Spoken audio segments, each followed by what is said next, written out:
Hey everybody, welcome back to Mom Motivation Monday. I used to get bored as a stay-at-home mom. Let me clarify a little bit. Those days made me question whether being a stay-at-home mom was really worth it. As a former teacher and a child who had a stay-at-home mom, I knew what I was doing was valuable, but I needed to add things into my day to feel more successful.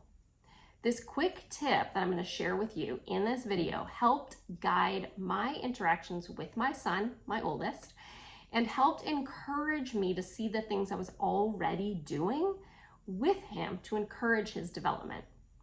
I used this tip with my 3 other children as well. It made me feel more successful as a mom, and I think it's going to help you feel that way too. It might be a little controversial, but when used in the right way, it was really helpful to me. We will dive right into this topic on this week's episode of Mom Motivation Monday. My name is Jamie Erickson. I'm the founder of the Stay-at-Home Mom Survival Guide. I share to encourage moms in the season of motherhood, raising children, and making a home a haven for their families. I'm glad you're here. This topic is important, and it will help you feel more successful and accomplished every day. When I had one child, I could get the house cleaned in one day and still had time for myself during nap time and after bedtime every day. The joys of the oldest child. I had moments when I wondered what in the world I was going to do next. It is a nice problem to have, feeling accomplished to the point of feeling bored. Now, I wish for boring days, but I know I'm in a different season of life with more children and less time for me time right now.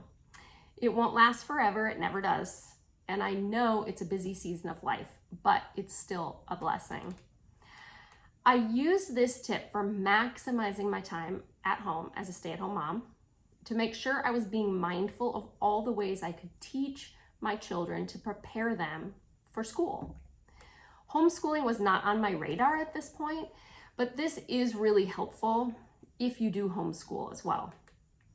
A series of simple checklists can reveal areas where your child still needs to work on developmental skills and milestones, and where they're already strong. It's really valuable.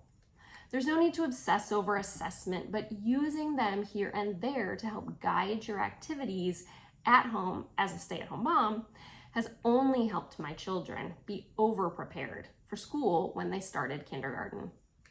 Here's my quick tip for maximizing your time as a stay-at-home mom.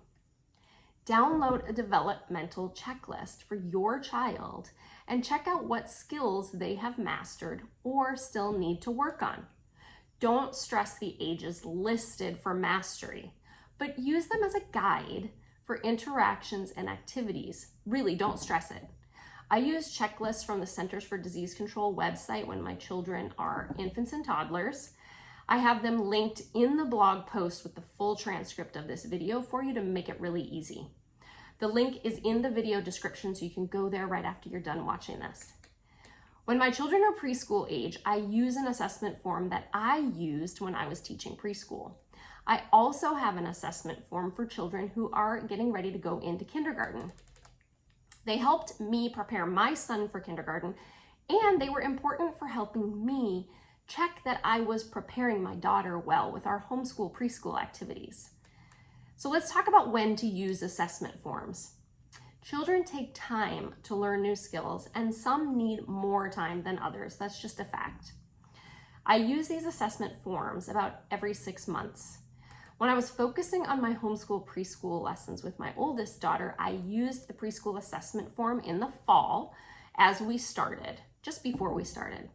And then I would use it again in the spring around March to see what still needed work and really just to review what we had learned. Developmental assessments can be a little controversial, but I think they can help you see your child's strengths and weaknesses. Yes, our perfect little munchkins each have areas where they can improve. Well, mine do anyway. Once you take a look at one and check off all that your child already does well, it will make more sense. You'll realize how well you're teaching them, as well as realize the skills that they still need to learn, which just helps you pick activities for your infant, toddler, or preschooler to encourage their growth. Watch your child as they play, listen as they speak, look for their interests and observe how they interact with others. If you didn't get to view the Maximize Your Time as a Stay-at-Home Mom video, that's going to be in this Mom Motivation Monday series, and that talks more about the steps to really learning from observing your child to be able to help them grow to the next developmental stage. It's much simpler than it sounds. This is really the work we can and need to do as stay-at-home moms.